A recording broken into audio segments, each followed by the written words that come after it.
వ్యాపారం కరోనా వచ్చి ఇంక అన్నీ ఊళ్ళో పెట్టేసాం. వ్యాపారాలు ఏం లే. చాలా కష్టపడినాము. ఊకనే ఉంటుంది సార్. బయటికి వెళ్ళలేక, వ్యాపారాలు లేక, పానాలు బాలేక చాలా కష్టపడినాం సార్.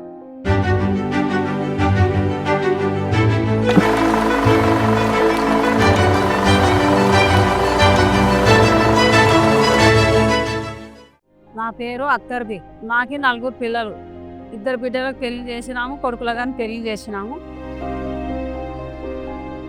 ఫస్ట్ మేము మా ఆయన ఫ్యాక్టరీలో పని చేస్తుండే. రోజువారీ కూలీగా చేస్తుంటే చాలా ఇబ్బందులు పడుతుంటిమి. ఇల్లు గడవడానికే చాలా ఇబ్బంది ఉండే సార్ మాకు. వ్యాపారం చేయనీక చాలా ఇబ్బంది పడుతుంది సార్. ఏడన్నా వడ్డీలు తీసుకున్నాను కానీ వడ్డీలు కానీ ఇస్తలేకుంటివి. మాకు పొద్దులక్ష్మి చేసుకున్నాక ఫెడరేషన్‌లో కానీ లోన్ తీసుకున్నాము. లేకపోతే సారోళ్ళు సాయం చేయడం పెద్ద బండి కానీ ఏదన్నా కానీ బాగానే సాయం చేసి వ్యాపారం బాగానే డెవలప్ చేస్తున్నాం సార్. వ్యాపారం పెట్టుకున్నప్పుడు క్యాంపులు పెట్టినారు. నెప్మా సారోళ్ళు ఎంత షాపులు పెట్టించి అన్ని మాకు ట్రైనింగ్ కానీ ఇచ్చారు. సర్టిఫికెట్లు కానీ ఇచ్చారు. మార్కెటింగ్ బాగానే నేర్పించారు సార్. మన హైదరాబాద్ పోయింటే కానీ ట్రైనింగ్ ఇచ్చి ఇట డెవలప్ చేసుకున్నాలా, ఇట వ్యాపారం చేసుకున్నాలా, ఏ వేళ చేసుకుంటే మనకు బాగా వ్యాపారాలు చేసుకుంటాము, బాగా ఇది స్పీడ్ అవుతాము అని అన్నీ చెప్పారు సార్. ట్రైనింగ్ ఇచ్చారు మాకు.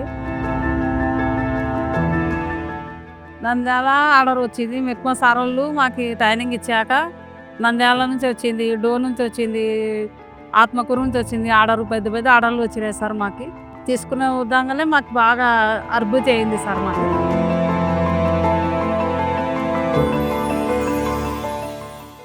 ఫస్ట్ 50,000 లోన్ తెచ్చుకున్నప్పుడు 15 లక్షల లోన్ వచ్చినప్పుడు మిస్కిన్లు, సబ్బులు, మళ్ళీ 25 లక్షల లోన్ వచ్చినప్పుడు మీటర్లు అవి ఇవి తెచ్చుకొని బండిలు అన్నీ తెచ్చుకున్నాం సార్. ఇద్దరు వచ్చి లిక్విడ్ తయారు చేస్తారు సార్. ఇద్దరు వచ్చి మిస్కిన్ వేసుకుంటారు. మళ్ళీ ఇద్దరు వచ్చి ఒక అబ్బాయి మిస్కిన్ కాడ ఇద్దరు నిలబడతారు. మళ్ళీ ఇద్దరు వచ్చి ప్యాకింగ్ కాడ ఎవరు ఉంటారు. ఇద్దరు వచ్చి అన్ని ఎంచి మళ్ళీ పుట్టి మిస్కిన్తో కలిపి పుట్టి వేసుకుంటారు సార్. మళ్ళీ ఇద్దరు వచ్చి నెట్ వేస్తుంటారు సార్.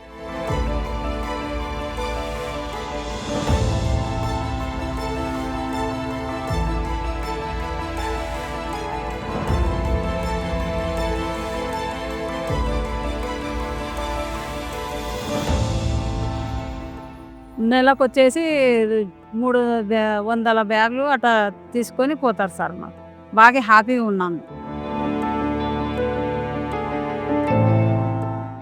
మెప్మాలో చేరినాక బాగున్నాం సార్. మేము మా కుటుంబం కానీ మేము కానీ బాగా సంతోషంగా ఉన్నాము. మాకు ఏ సమస్య లేదు సార్. మెప్మా సార్ వాళ్ళకి అందరికీ ధన్యవాదాలు సార్.